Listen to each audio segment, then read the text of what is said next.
Welcome to my Essentials 5th edition walkthrough. I wanted to set this up so it's easy for those of you who are doing this for the first time. I have tabs at the top of each section, so it's easy for you to scroll through and see what I'm talking about in that particular section. And at the end of each section, I have an example of my own binder that I put together so that you guys can see it and what it would look like. Enjoy! Hey Essentials families! I am so excited because I finally have my new 5th edition Essentials Guide, and I am so excited to do a little unveiling for you. So here we go. When you get your books, they're all going to be shrink wrapped together like this, and we'll just go through one at a time. The first one that I'm going to go through is the actual curriculum. So you'll need to get this opened up, and this matches up with these. So get your tabs out. What you're going to do is you're going to pull these tabs out and put them in all the appropriate places in the Essentials Guide. And luckily, you have a little table of contents to help you do that. Okay, so now you have your tabs and your sheets all placed together, and you're going to need to put them somewhere. So obviously a binder would be the best option, especially since everything is hole punched for you. Just a couple words on what kind of binder. First of all, make sure it's durable. You're going to be using this for at least 3 years, if not longer, with other students. And you also want to consider space. At the table, you're going to be sitting with your binder out in front of you, and this can take up a lot of space. This is normally what I use, and I'm not bothered by that, but some people, it's very irksome to have this much space, especially all this extra space that you're not really using at the table. There is a great option, is something called a flex binder, and what it does is the tabs are circular and it creates almost like a spiral bound effect. So when you're using it, you can actually completely fold your binder in half and just look at the one sheet at a time that you're working on. That may be a nice option for you, just space-wise, because Essentials classes can get kind of crowded, but again, we've always just used a regular size binder. Okay, that's it. Your binder's all set up. You think that's simple, right? There's just a couple things I want to talk to you about really quick about that. One is you may not want to carry this entire binder to class every week. It does take up a lot of space and it can be pretty heavy. Some families opt to get a smaller binder and just take that week's current material to class with them. That is totally an option. You could also divide it by semester and have 2 smaller binders where you have weeks 1 through 12 in one and weeks 13 through 23 in the other. This is a 2-inch binder, and it holds everything, and you can see there's still space for more, and that's what I'm going to talk to you about, is the more. You need to consider all this before you set this up, because it can change the way that you want to put things together. It can change because what we're about to talk about, the student packet and the solutions manual, some of that material you may want to put into your binder. What we just completed, your binder, is the Essentials Guide. It is your teaching guide to teaching the material. That is what you will be carrying. Now, your student is also going to need a guide, and that's where we're going into the student packet and the solutions manual. I'm going to show you a couple of ways to set that up, and that can really change, again, based on how you want your student to be set up. So we're going to dive right into that. All right, ladies, the last 2 things we're going to talk about are the student packet and the solutions manual. These are your masters for your student. They are not consumable. You will reuse these every single year that you do Essentials. I'm going to give you a quick overview of what they are and then how I would put them together. So the student packet contains all the charts that your children will do throughout the year. If you're a first-time mom, you don't know what that means, and that's okay. These are all the charts that your kids are going to do throughout the year.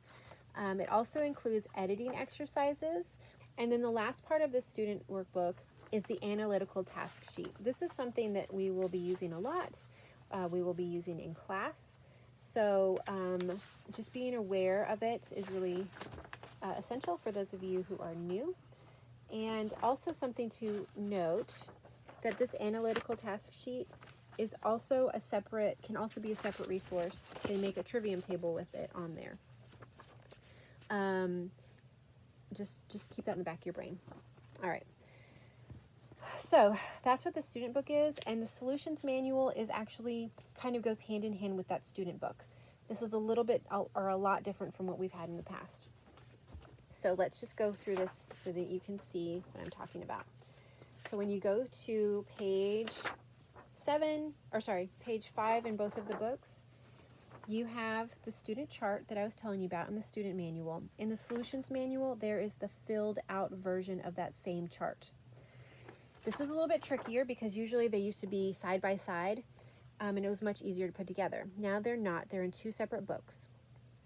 So when you're putting together this resource for your child, because essentially this is going to be your student notebook, there's just some things that you need to consider. What I am going to do, and I highly recommend this to anyone that's doing this, is that you have both your filled out chart and your blank charts together, because when your student, especially when they're new, is filling this out, they're not going to know what to put in all these bubbles until they see this. So there are 4 different ways that you can do charts, and I'm going to go through them really quick. The first one is that you can just put them in page protectors, and I'll show you where to find this in a minute. You just put them in page protectors and put them in a binder, and they lay side by side, and they can use a fine-tipped little Expo pen here to fill in all the information. It needs to be fine-tipped because you can see how little they need to be writing in these little boxes. That's idea number 1. That's probably the easiest idea. Idea number 2 is what I ended up doing is I ended up laminating all of these sheets and putting hole punches in them and giving them like this. The reason why I preferred this over page protectors is because sometimes the page protectors slip and slide when they're writing. They're easier to erase, and honestly, it's not that much easier. You are putting a lot of work into doing this, but they are a little more durable, so this is all, again, just preference, personal preference.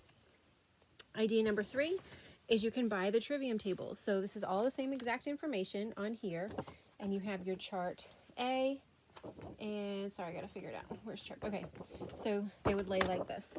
In class or at home, you have the information here, and you write it on here. So that is another, these are $12, and there are 3 of them that you would need to purchase to do that. So that is another option, and they're already done for you. And then your 4th option is to make copies of the chart, have your original charts filled out in like a page protector or whatever, and then you make a bunch of copies so they can do this in pencil. So there's nothing's being erased while they're writing.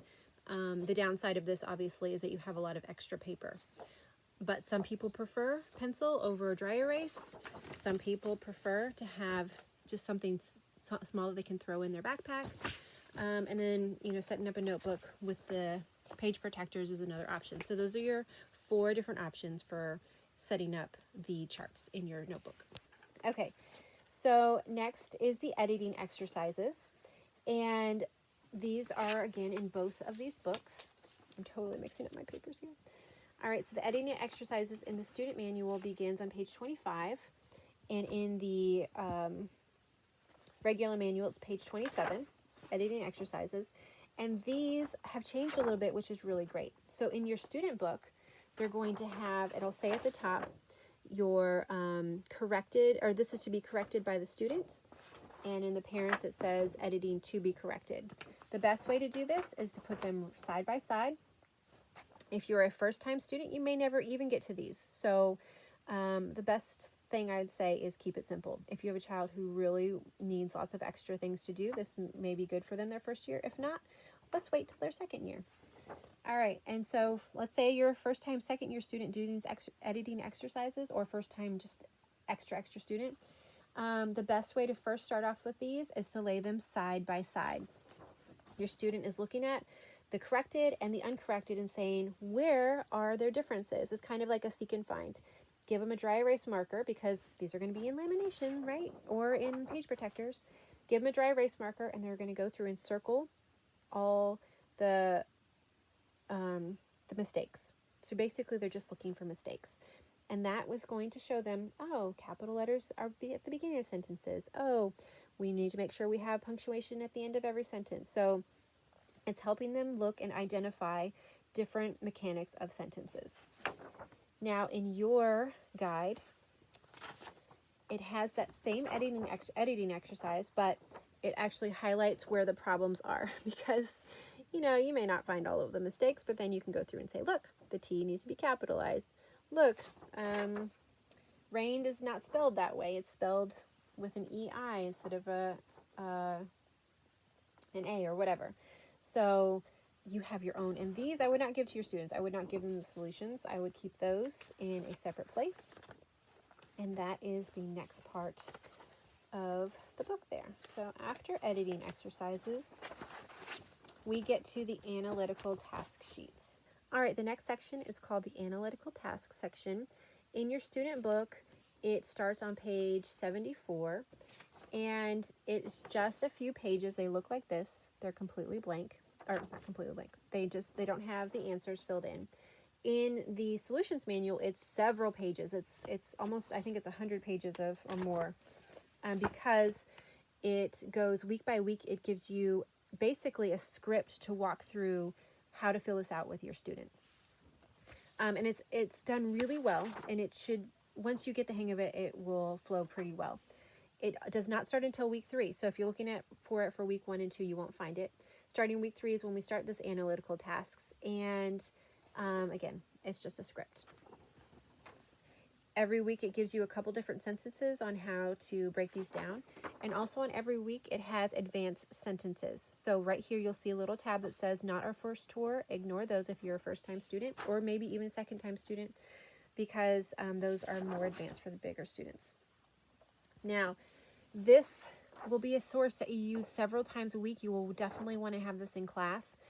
And for those of you who are trying to figure out what to do as far as, should I laminate this? Should I put in page protectors? But this is the one trivium table that I think is really, really good, that I think will really, really help you a lot. This obviously is the analytical task trivium table. It has all this information on here.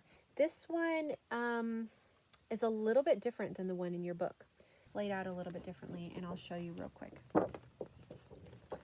When you look at this, this is basically where they're writing their sentence up here. Whereas on here, this is where they're writing their sentence, okay? Down here, it has a checklist of the things that they need to look for, the different mechanics in the sentence, same as here where your mechanics are. And then you have your lists of your question confirmation right here. On this one, it actually walks you through the question confirmation. Where you're identifying, and so forth. So it's almost like it's a whole chart to show you how to do this. Whereas on here, you are kind of doing it in your head. So as a first-time student, this may be a really easy way to look at it. It goes steps 1 all the way through 11, which you'll be learning them a little bit at a time. In the beginning, you're only going to be doing steps 1 and 2. And then you slowly learn how to fill in the rest. So what you want to do is it's just up to you. I would say of the trivium tables, this one I think is probably the most useful. If I were going to pick just one to get, this is the one that I would get for sure. The other ones are it's just a choice. It's just a preference on how you want to fill out charts. So that is completely up to you. Here is the first example of a student binder that you could do. So here you have your analytical task trivium table and then all the other ones. These are essentially the charts. They're just on the trivium tables instead of in the charts, and I just stuck my charts into a separate binder to use as masters if I need them later. And then in the back are the editing exercises. I just stuck them in page protectors. On one side you have the corrected version, on the other side you have the student version, and this is how it's laid out in the book. So it's very easy. All you need to do is slip them into page protectors. When you get to them, you'll see a dotted line. All you need to do is pull it out, fold it over, so that your student is not looking at it if they are more advanced and can do it on their own. That gets a little tricky. It just means every single time you have to take it out, fold it, and then unfold it so they can do the next lesson. And then at the very back, something I didn't go over earlier is these spelling practice sheets. These you will need to make copies of. There's only 2 in your book. And you just make a bunch of copies and use them, 1 for each week for when you do spelling rules. Okay, and this is what your binder would look like if you did not use the trivium tables. So essentially all you're doing is you're taking the charts from the student book and then again from the solutions manual, and you're putting the solutions manual on the left, the student on the right, and they actually line up perfectly. which I feel like they should have been put together like that to begin with, but this is just so you can see that you'd have your answers on the left, your blank on the right. It goes all the way through. It does get a little tricky here towards the end when you get to the AAs. There is no AA chart and there is no DD chart. So I would put those together because on the back of this DD chart is CC, and then you can finish by putting this last CC one in there. So that's what they would look like if you're just going to put them in page protectors, or even to laminate them. That's how I would laminate them together, where you're having them one at a time. And it might be good or helpful to put some kind of a tab right here on the editing exercises so that you can have them separated and go to those easier. But again, if you're a first tour student, this is probably not something you want to dive into your first year, but again, it is an option. To summarize, all of the editing exercises and all of the analytical task sheet and all of the charts, I would pull out separate and make my child a binder. And everything else, all of the answers to the analytical tasks from week 3 to 24, I would put these in my big binder. So as you can see, I have enough room that I can stick those in, and this is a 2-inch binder. You might want to go a little bit bigger if you are concerned about squish. Maybe a 3-inch binder would be more appropriate, but if you're keeping them separate, then that binder will be completely fine. All right, and I just wanted to show you how I combined that extra material into my essentials guide. So what I did was, at the very back of your book, you have all of these extra things here. So you got your spelling, symbols and sounds, glossary, weekly sentences, and when you get to the weekly sentences tab, you have these couple sheets right here that show you what each week those extra sentences that you're going to do at home. And it's just a couple pages. After those pages, I went ahead and stuck all the solutions to those sentences right here. So I have everything all in one spot. And I just felt that was easier. The one thing I did do, though, is I made a copy of this, because on the back of it was another editing exercise, and that was just driving me crazy. So I just made a copy of that first page. Then up here, I have them all tabbed, so it's easy for me to find week 9 sentences, for example, and then we can go right to that, and we can work on those. So that's what I did there. And then under analytical tasks, you have the basic analytical task information, but right behind it, I added all that extra analytical task stuff in the back here so that I had that all together in one spot. And lastly, I added this extra tab for editing answers.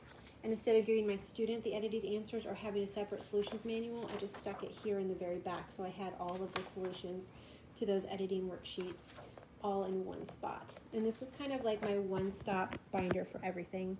It's just my preference. Again, not everyone's going to want that. A lot of people are probably going to want those solutions in a separate binder where they can just put it up. But I just like to have everything together and have everything with me. So that is my completed essentials guide. So I hope that was helpful. Please get up with your particular tutor if you have more questions, but that is kind of essentially how to set up your binders.